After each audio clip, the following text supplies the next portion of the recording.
Hello everyone. स्वागत है आप सबका आज की न्यूज़पेपर एनालिसिस में। लेक्चर से रिलेटेड पीडीएफ्स या फिर क्वेश्चंस होंगे जो प्रीलिम्स एंड मेंस की, मैं वो आपको टेलीग्राम चैनल पे दे दूँगी। लिंक मैं डिस्क्रिप्शन बॉक्स में शेयर कर दूँगी। आप सबको रक्षाबंधन की हार्दिक शुभकामनाएं। स्टार्ट करते हैं आज की पहली न्यूज़ से। Another coup attempt in Africa, यानी कि मिलिट्री रूल ले लिया गया है अफ्रीका के गैबोन में।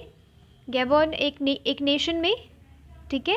इसमें प्रेसिडेंट को अरेस्ट कर लिया गया था, हाउस अरेस्ट कर लिया गया था एंड फिर अपना रूल वहाँ पे डिक्लेयर कर दिया, ठीक है। क्राउड्स मतलब अगेंस्ट वो होता है ना, विरोध करने के बजाय क्या हुआ, वो सेलिब्रेट करने लग गए। नेशनल एंथम गा के वो लोग सेलिब्रेट करने लग गए, क्योंकि प्रेसिडेंट जो थे ना, उनकी वो जो अपनी डायनेस्टी वाली पॉलिटिक्स वहाँ पे खेलते थे और सिर्फ अपना अपना ही सोचते थे, अपने अपने आप को ही रिच उन्होंने किया है। बल्कि जो काफ़ी सारे जो कंट्री के सिटीजन्स थे ना, वो रिसोर्सेज के लिए मतलब लड़ाई करते थे, ठीक है। उनके पास रिसोर्सेज की कमी थी और वो प्रेसिडेंट ने सब कुछ अपने पास रख लिया था, इसीलिए मिलिट्री रूल उन्हें पसंद आया।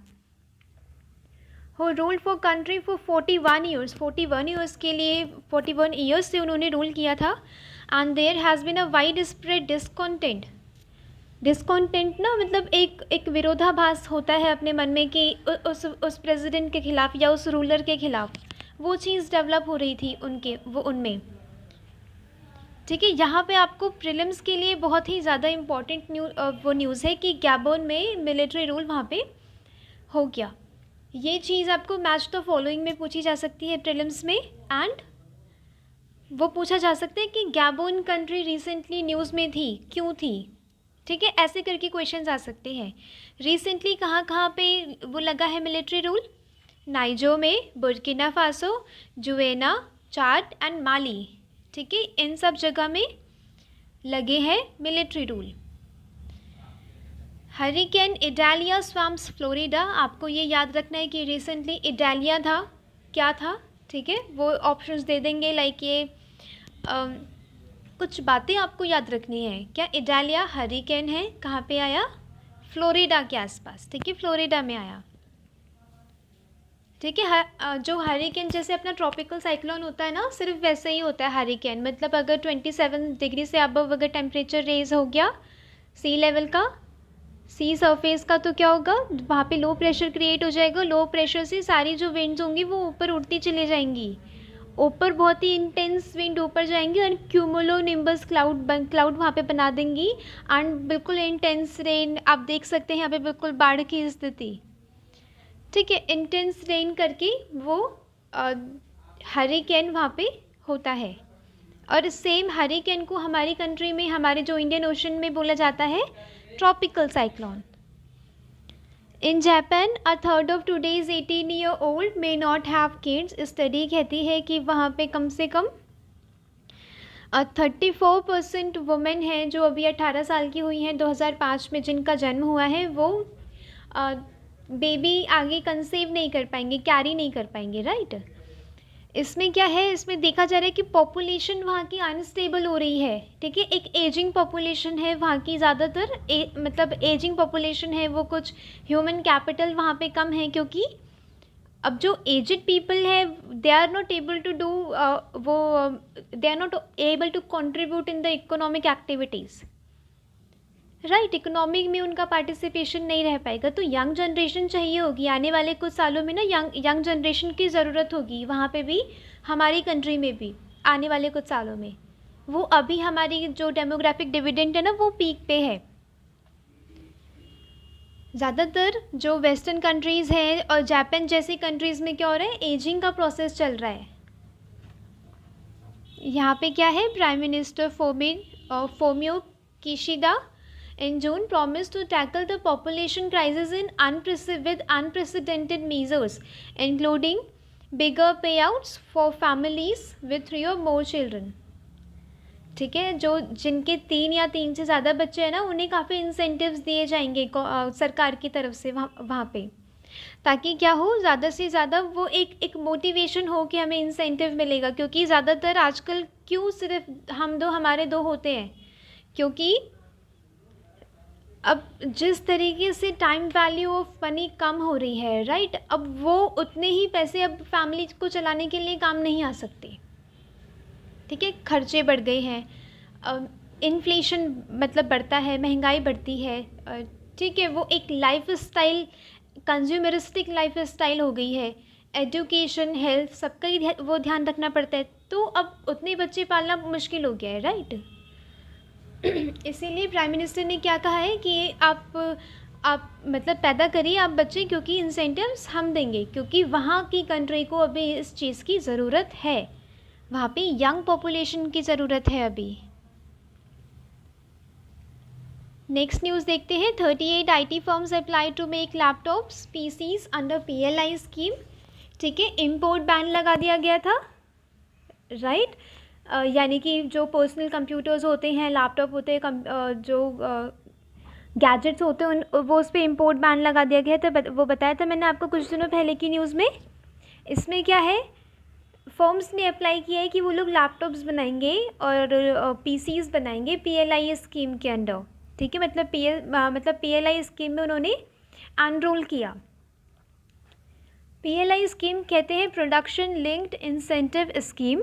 प्रोडक्शन लिंक्ड से आपको समझ आ रहा होगा कि प्रोड्यूस करेंगे आपको इंसेंटिव मिलेगा, right. Launched in March 2020, the PLI scheme was conceived, जो डोमेस्टिक मैन्युफैक्चरिंग होती है ना, उसे बढ़ावा देने के लिए ये वाली स्कीम लाई गई थी। यानी कि इम्पोर्ट पे हम सब्सटीट्यूशन, मतलब इम्पोर्ट सब्सटीट्यूशन कर सके। इम्पोर्ट का सब्सटीट्यूट क्या होता है, हम डोमेस्टिकली प्रोड्यूस्ड करें गुड्स, राइट। हम अपनी कंट्री में प्रोड्यूस करेंगे तो हमारे जो नेटिव पीपल है, जो हमारी डेमोग्राफिक डिविडेंड है, वो उन्हें अपग्रेडेशन ऑफ स्किल हो पाएगा। टेक्नोलॉजी के साथ साथ वो अपनी स्किल्स को बदल पाएंगे, यहाँ पे एम्प्लॉयमेंट जनरेशन होगा। इसीलिए ये प्रोडक्शन लिंक्ड इंसेंटिव लेके आई है, मतलब 2020 में सरकार की। क्या करना है, आप जितना प्रोड्यूस करेंगे, जितना सेल करेंगे, आपको क्या मिलेगा, उतना ही इंसेंटिव मिलेगा। In the PLI scheme, domestic and foreign companies receive financial reward for manufacturing in India based on a percentage of their revenue over up to 5 years. जो 5 साल का जो रेवेन्यू है ना, उसके परसेंटेज पे क्या मिलेगा, इंसेंटिव मिलेगा, फाइनेंशियल रिवॉर्ड्स मिलेंगे डोमेस्टिक एंड फॉरेन कंपनीज़ को। फॉरेन कंपनीज़ जो हमारे देश में स्थित हैं, ठीक है, लाइक वो उन्होंने कुछ असेंबल का खोला हुआ है, या कुछ प्रोड्यूस करने का, ठीक है, ऐसा कुछ अगर यहाँ पे है तो उन्हें भी इंसेंटिव मिलेगा। इससे क्या होता है, अगर फॉरेन कंट्रीज़ यहाँ पे इस्टेब्लिश होंगी तो FDI आएगी, ठीक है। FDI क्या होती है कि बाहर की कंट्री ना हमारी कंपनीज़ में इन्वेस्ट कर रही है या स्टेक ले रही है। उससे क्या होता है, हमारी कंट्री में जो टेक्नोलॉजी रिलेटेड जो स्किल्स होती है ना, वो उनका भी इनफ्लो होता है। उससे क्या होता है, हमारी कंट्री में एम्प्लॉयमेंट जनरेशन हो पाएगा। ये भी अच्छा होता है कि हम फॉरेन कंट्रीज़ को भी मतलब इंसेंटिव्स दें कि आप आइए हमारी कंट्री में इस्टेब्लिश करिए, डोमेस्टिक कंपनीज़ का भी बढ़ावा हम दें। इस तरीके से हम इम्पोर्ट को भी सब्सटीट्यूट कर पाएंगे। Calculate on the basis of incremental sales. The incentive is to be given calculated on the basis of sales. ठीक है, सेल्स की, यानी कि आप जितना आप प्रोड्यूस करके आप सेल करेंगे, ठीक है, जितना इससे जो रिलेटेड है ना, वो काफ़ी सारे सेक्टर्स पे मतलब असर पड़ रहा है। इसका काफ़ी सारे एरियाज़ पे असर पड़ रहा है, सोसाइटी पे असर पड़ रहा है, ठीक है। आप सेल करेंगे, आपको इंसेंटिव्स मिलेगा। ये वाला आपके लिए न्यूज़ उतनी इम्पॉर्टेंट नहीं थी, बट इम्पॉर्टेंट यहाँ पे क्या है, प्रोडक्शन लिंक्ड इंसेंटिव स्कीम। ये प्रीलिम्स के लिए इम्पॉर्टेंट है। और इकोनॉमी की सेक्शन में अगर आप कुछ मैन्युफैक्चरिंग से रिलेटेड लिखते हैं या जॉब क्रिएशन से रिलेटेड लिखते हैं, तो भी आप ये स्कीम का नाम लिखेंगे कि जॉब क्रिएशन के लिए सरकार लेके आई है प्रोडक्शन लिंक्ड इंसेंटिव स्कीम, जो कहीं ना कहीं जॉब को क्रिएट करेंगे, एम्प्लॉयमेंट बढ़ावा देंगे, मैन्युफैक्चरिंग यूनिट्स को इस्टेब्लिश करेंगे, एक्सपेंस करेंगे। राइट। ये वाली चीज़ें आपको बिल्कुल न्यूज़पेपर पढ़ना है, बिल्कुल एग्ज़ाम पॉइंट ऑफ व्यू से, नो फालतू की न्यूज़, नो फालतू की हाईलाइटिंग। आपको वो पढ़ना है जो आप एज इट इज़ अपने अपने आंसर्स में, आपको जहाँ पे भी मौका मिले, ऐसे में अगर कोई इकोनॉमी से आप डायमेंशन आप प्रेजेंट करना चाहते हैं तो वहाँ पे भी लिख सकते हैं आप ये। बस यूटिलाइजेशन ऑफ न्यूज़ आना चाहिए कि आप जो पढ़ रहे हैं वो आपको कहाँ यूटिलाइज़ करना है। यहाँ पे इम्पॉर्टेंट क्या है, एमएसपी, मिनिमम सपोर्ट प्राइस। आजकल न्यूज़ में क्या चल रहा है वो आपके लिए सिर्फ थोड़ा सा समझना ज़रूरी है। स्टेट्स कह रहे हैं कि जो सरकार वो जो ये एमएसपी हाइक कर रही है ना, वो इनफ नहीं है इन्फ्लेशन को टैकल करने के लिए। यही कुछ दिनों पहले नीति आयोग ने भी बोला था, ये बताई थी मैंने ये वाली चीज़। अब आपके लिए इम्पॉर्टेंट क्या है यहाँ पे, ये डेवलपमेंट्स देखिए होती रहती हैं, ठीक है। आगे कुछ होगा, कोई कमीशन वगैरह बिठाई जाएगी, कुछ कंक्लूजन आएगा, वो भी हम पढ़ लेंगे, वो मतलब वो भी जानना ज़रूरी रहता है। अभी आपके लिए prelims and mains point of view से इम्पॉर्टेंट है MSP, minimum support price. Minimum support price क्या होता है, वो प्राइस या वो रेट जिससे गवर्नमेंट फार्मर्स से क्रॉप्स को परचेज करती है,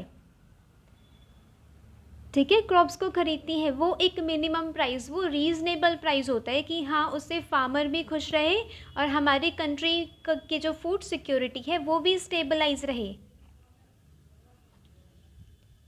क्योंकि अगर जो उपज की अगर सही अफोर्डेबल प्राइसेस या फिर सही इंसेंटिव्स नहीं मिलते ना, रीज़नेबल इंसेंटिव्स नहीं मिलते, तो ये काफ़ी सारी प्रॉब्लम्स को इकट्ठा करता है।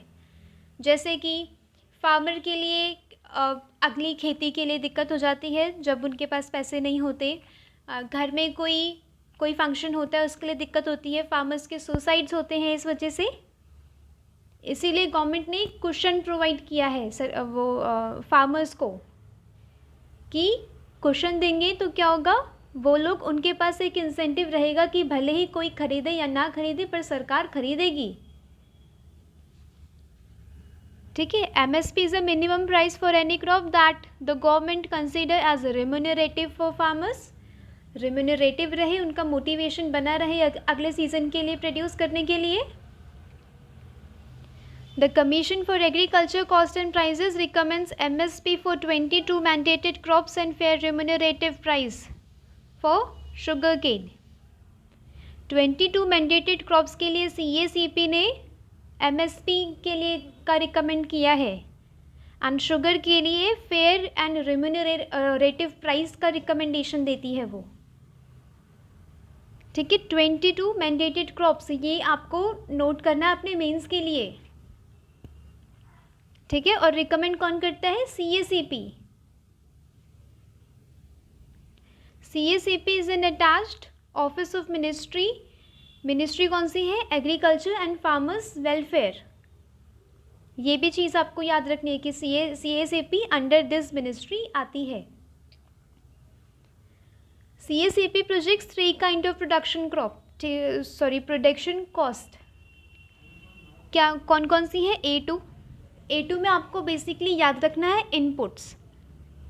कौन कौन से इनपुट्स होते हैं, जो कैश एंड काइंड लगता है फार्मर्स का, सीड्स खरीदने में, फर्टिलाइज़र खरीदने में, पेस्टिसाइड्स, लेबर लेने में, वो मतलब मज़दूरों को भी काम लगाया जाता है ना खेत में, गुड़ाई के लिए और घास वास निकालने के लिए। तो ये क्या होता है, इन सबको इनपुट कॉस्ट कहते हैं, उसे भी कैलकुलेट किया जाता है। दूसरा है अनपेड फैमिली लेबर।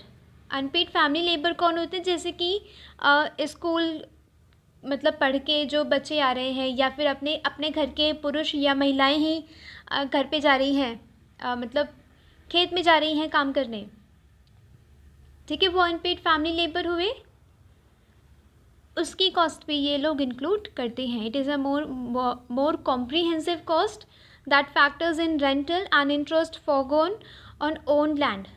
तीसरा क्या है, खेत क्या है, हमारा कैपिटल मतलब फिक्स्ड कैपिटल एसेट है, राइट, हमारा एसेट है। वही चीज़ अगर हम किसी को रेंट देते ना तो हमें रेवेन्यू मिलता रहता, हर महीने मिलता, पर उस पर हम खेती कर रहे हैं, तो मतलब क्या होती है कि उससे जो हमें रेवेन्यू मिलता अब वो नहीं मिल रहा है क्योंकि हम उस पर खेती कर रहे हैं। ये भी एक कॉस्ट है, एक कॉस्ट लगी है फार्मर की तरफ से, उसको भी इंक्लूड किया जाता है।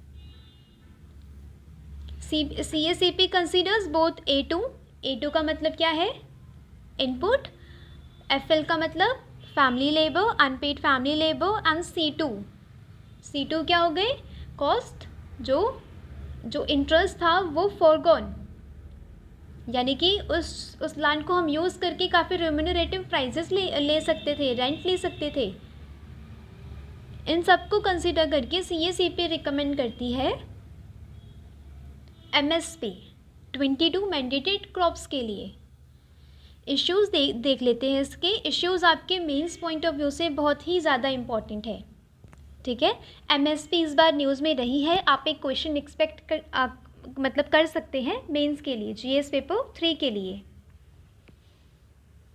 लिमिटेड एक्सटेंट में क्या होता है, भले ही ऑफिशियल अनाउंसमेंट 23 क्रॉप्स की हो, पर डोमिनेटिंग कौन है, वीट एंड राइस। सिर्फ वीट और राइस प्रोक्योर किए जाते हैं नेशनल फूड सिक्योरिटी एक्ट, जो एक्ट के तहत। Food corporation of India stocks लेती है, स्टॉक को गोडाउन्स में रखती है। कौन कौन सी, वीट एंड राइस पे ज़्यादा फोकस रहता है उन लोगों का।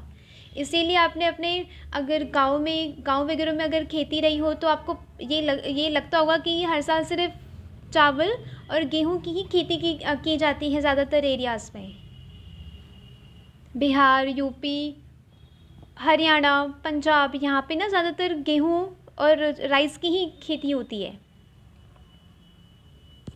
एक लिमिटेड एक्सटेंट है, यानी कि अगर हम इसे और डाइवर्सिफाई करें ना तो फार्मर्स को और उन्हें फ़ायदा मिल पाएगा। जो वो एक सपना था कि डबल करेंगे फार्मर्स की इनकम, वो एस्पिरेशन फुलफ़िल हो पाएगा। ठीक है, इसीलिए हमें इसे डाइवर्सिफाई करना ज़रूरी है। और चीज़ें सरकार को प्रोक्योर करनी चाहिए ताकि वो लोग और चीज़ें प्रोड्यूस करें, न्यूट्रिशनल सिक्योरिटी बनी रहे कंट्री में। इनइफेक्टिवली वो इम्प्लीमेंटेशन होता है। ये शांता कुमार कमेटी क्या कहती है, ये कमेटी पॉइंट आउट करना, नोट करना बहुत ही ज़्यादा ज़रूरी है आप सबके लिए। चीज़ें पढ़ के सिर्फ छोड़ नहीं देते, नोट भी करते हैं ताकि वो अपने एग्ज़ाम्स में आप यूज़ कर सकें। 2015 Shanta Kumar committee stated that only 6% of the MSP could be received by farmers, which directly means that 94% of the farmers in the country are deprived of the benefit of MSP। यानी कि जितना MSP announce किया जाता है ना उसको 6% फ़ायदा मिल पाता है सिर्फ फार्मर्स को। 94% फ़ायदा कहाँ जा रहा है, इफ़ेक्टिव इम्प्लीमेंटेशन नहीं है। जो लोअर ग्राउंड पे ना ग्राउंड लेवल पे रियलिटीज़ बहुत डिफरेंट है। Makes agriculture wheat and paddy dominated. ठीक है, मिडिल मैन डिपेंडेंट, इसका मतलब क्या है, मिडिल मैन, यानी कि अब जो हाउस होल्ड हैं, किसान हैं, अब वो कुछ ही होते हैं जो मार्केट तक, जो एग्रीकल्चर प्रोड्यूस मार्केट कमिटीज़ तक ना, वो मार्केट्स तक वो खुद ही जा पाते हैं, वरना क्या होते हैं, मिडिल मैन आके लेते हैं। अब मिडिल मैन है वो कुछ थोड़ा बहुत इधर उधर तो करते ही हैं। MSP based procurement system is also dependent on middle man. Commission agents होते हैं, APMC ऑफिशियल्स होते हैं, जो बहुत डिफ़िकल्ट होता है स्मॉल फार्मर्स के लिए कि वो एक्सेस कर सके वहाँ पे। ठीक है, मिडल मैन कभी कभी ये भी रिश्वत मांगते हैं कि मैं पहुँचा दूंगा पर इतना लगेगा, इतना पैसा लगेगा, ठीक है, इतना तुम्हें मुझे देना है। ये करप्शन है वहाँ पे स्मॉल लेवल पे। ये चीज़ भी आपको पॉइंट आउट करनी है कि ये इश्यूज़ देखे गए हैं। एक होता है कार्टेलाइजेशन मतलब क्या होता है, मोनोपोली सी वहाँ पे क्रिएट कर दी गई है कि कुछ ऑफिशियल्स मिलके, कुछ मिडल मैन वो मतलब मिलके और कुछ प्रोक्योर करने वाले मिलके एक साथ आ जाते हैं और वो बहुत ही कम प्राइसेस से ले लेते हैं। नुकसान किसको होता है, फार्मर्स को नुकसान होता है। ठीक है, उन्हें रीज़नेबल प्राइस नहीं मिल पाता। तो ये वर्ड्स, ये कीवर्ड्स आप लिखेंगे, middle man dependent, cartelization, wheat and paddy dominated, ये वाले कीवर्ड्स हैं जो आपको प्लस मार्क्स दिलाते हैं वहाँ पे। वे फॉरवर्ड क्या है कि ये एक, इसे आप इंसेंटिव की तरह यूज़ करिए कि ताकि ये नेशनल जो न्यूट्रिशनल सिक्योरिटी है उसको भी कवर कर सके। जैसे कि पल्सेस, सीरियल्स, दालें, और वो हो गई जैसे कि एडिबल ऑयल्स हो गए, उन सबको भी आप अच्छी मात्रा में, एक सही मात्रा में प्रोक्योर करिए ताकि इंसेंटिव्स मिले फार्मर्स को कि हाँ मुझे ये वाली भी चीज़ उगानी है क्योंकि सरकार ये वाली चीज़ लेने को आतुर है। ठीक है, उन्हें इंसेंटिव मिलेगा, मोटिवेशन मिलेगा।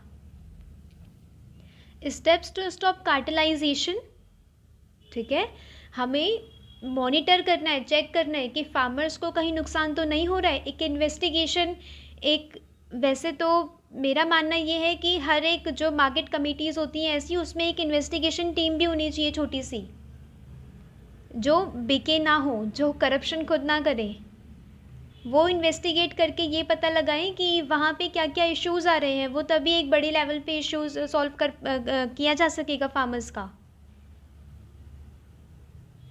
ठीक है, एक छोटी सी इन्वेस्टिगेशन कमेटी अगर बैठा दी जाए तो क्या होगा, वो पता लगा सकेगी। Suitable transition agriculture pricing policy whereby partial agriculture pricing should be state is वो स्पॉन्सर्ड। एक सुइटेबल ट्रांजिशन एग्रीकल्चर पॉलिसी चाहिए ताकि स्टेट का भी स्पॉन्सर्ड रहे एंड मार्केट ड्रिवन भी रहे। ठीक है, हमें एक बिल्कुल मिडल की थिंग्स लेके चलनी है कि वो लोग स्टेट को भी बेच सके, फार्मर्स वहाँ से भी वो लोग रेम्यूनरेटिव प्राइसेस ले सकें, और कुछ फार्मर्स बेच सकें प्राइवेट ओनर्स को कॉन्ट्रैक्ट बेसिस पे। ठीक है, फार्म लॉज जो आए थे ना वो यही थे कि थोड़ा प्राइवेटाइजेशन हो सके, फार्मर्स के पास ये इंडिपेंडेंसी हो कि वो लोग अपने प्रोड्यूसर्स जिसे चाहें उसे बेच सके, रेम्यूनरेटिव प्राइसेस उन्हें जहाँ पे मिल रहे हैं। फार्मर्स ने उन्हीं चीज़ का प्रोटेस्ट किया जो उनके फ़ायदे में थी। इसीलिए हमें एक बैलेंस लेके चलना होगा कि स्टेट की तरफ से भी उन्हें सहारा मिले और वो लोग अपने रेम्यूनरेटिव प्राइसेस की डिमांड कर सके, मार्केट जो प्राइवेट मार्केट है वहाँ से भी। ये कुछ इश्यूज एंड वे फॉरवर्ड आपको लिखने हैं वहाँ पे, शांता कुमार कमेटी का वहाँ पे आपको जिक्र करना है। ठीक है, न्यूज़ आज के न्यूज़पेपर में ज़्यादातर पॉलिटिकल न्यूज़ थी या वो न्यूज़ थी जो काम की नहीं है। G20 मैंने कहा ही है, जब एक फाइनल कंक्लूज़न आएगा G20 की मीटिंग्स के बाद मैं तब वो पूरी आपको prelims, mains and interview point of view से मैं वो कवर करवा दूंगी अच्छे से। बाकी न्यूज़पेपर में आज उतनी इम्पॉर्टेंट थिंग्स नहीं थी। एक ये वाला आपके लिए जानना क्या ज़रूरी है, सुपर मून। ठीक है, ये कुछ बस मोटा मोटा बेसिक बातें आपको जाननी ज़रूरी है इसमें से। The orbit of the moon around the earth is elliptical. Elliptical पता है ना, तो दो तरफ से क्या होगा, थोड़ा मतलब लंबा सा होगा, एलिप्टिकल ऑर्बिट होता है वो, right. It takes 27.3 days to orbit the earth. ठीक है, मून यानी कि एक चक्कर लगा देता है अर्थ के 27 दिनों में। ठीक है, 27 दिन 0.3 days. The point closest earth in the moons elliptical वो ऑर्बिट इज कॉल्ड पेरिगी, यानी कि जो अर्थ के क्लोज आता होगा ना पॉइंट, जैसे कि ये है अर्थ। ठीक है, इसके आसपास है ये वाला आपका हो गया एलिप्टिकल ऑर्बिट, ये वाला हो गया मून। ठीक है, अब मून ये वाला इतने पास है, ये वाला दूर पॉइंट है, ये वाला पास है। ठीक है, जो पास पॉइंट होगा कौन सा होगा, इसे बोलेंगे पेरिगी। ठीक है, perigee. The point that is farthest कौन सा है, दूर वाले जो पॉइंट्स है ना, सबसे दूर वाले जो पॉइंट्स हैं अर्थ के, इसे बोलेंगे apogee. Super moons happen when the sun is passing और थ्रू और क्लोज टू इट्स पेरिगी, यानी कि जब मून यहाँ से ऐसे ऐसे ऐसे ऐसे घूम घूम के जा रहा है, यहाँ पे आता है सुपर मून, क्योंकि यहाँ से क्या डिस्टेंस कम हो रहा है अर्थ का सन से, वो मून से। इसमें क्या होता है, सन ना इसके पीछे रहता है ऐसे करके, ये वाला हो गया सन, इसे सारी रोशनी मिलती है, सॉरी पीछे नहीं, सामने रहता है, सन रहता है इसके सामने। इससे क्या होता है, सारी रोशनी इसे मिलती है मून को, इसीलिए वो सुपर मून, वो जिसे बिल्कुल पूर्णिमा की एक रात पहले भी वो बहुत चमकता है।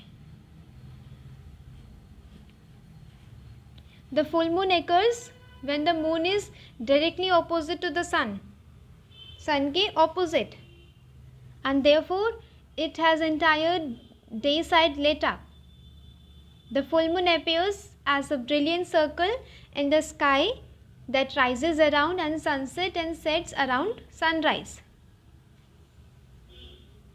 ठीक है, सनराइज होगा वो तब सेट हो जाएगा moon. The moon appears full not just on Purnima but also on the night before and after the full moon night.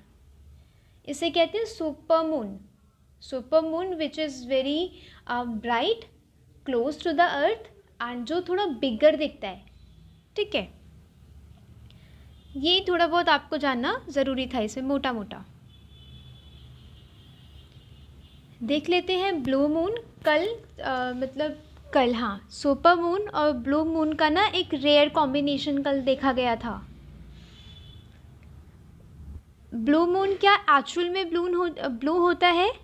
No, sometimes the smoke or dust in the air can scatter red wavelengths of light.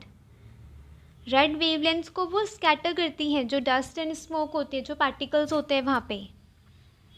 Result of which the moon में in certain places, वहाँ से थोड़ा blue blue दिखता होगा, moon के आसपास का area थोड़ा बहुत ब्लू ब्लू दिखता होगा यूजुअल डेज के कंपैरिजन में। But this has nothing to do with the name blue moon. ठीक है, नीला चांद नहीं होता उस दिन। नीले के मतलब चांद के आसपास का जो सर्कल होता है ना, वहाँ के आसपास का जो इन्वायरमेंट होता है वो हल्की हल्की ब्लूइश यहाँ से देखने को मतलब देखने में लगता है। ये वाला आपके लिए जानना ज़रूरी था थोड़ा सा, कि आखिर ये होता क्या है blue moon and super moon. ठीक है, तो आज के लिए था बस न्यूज़पेपर में इतना ही। मिलते हैं कल। आज सच में न्यूज़पेपर में कुछ ऐसा खास नहीं था, इसीलिए मैंने सारी चीज़ें, ज़्यादातर मैंने चीज़ें आज छोड़ी हैं। ठीक है, मैं इसीलिए वही चीज़ें मैं छोड़ देती हूँ जो मुझे लगता है कि नहीं है काम का, या फिर नहीं इसे उतना यूज़ किया जा सकता है।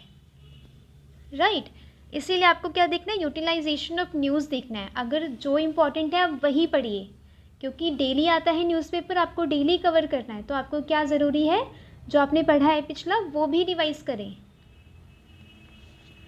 आज इसमें जितना दिया गया है उतना आपके लिए पढ़ना ज़रूरी है, बाकी आप रिवाइज़ करिएगा जितना भी मैंने पढ़ाया है पूरे वीक में।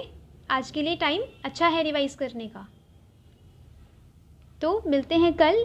जो क्वेश्चंस होंगे प्रीलिम्स एंड मेंस, जो मेंस के क्वेश्चंस होंगे मैं वो दे दूँगी टेलीग्राम चैनल पे, लिंक मैं डिस्क्रिप्शन बॉक्स में शेयर कर दूँगी। ठीक है, thank you so much. Rakshabandhan की आप सबको हार्दिक शुभकामनाएं।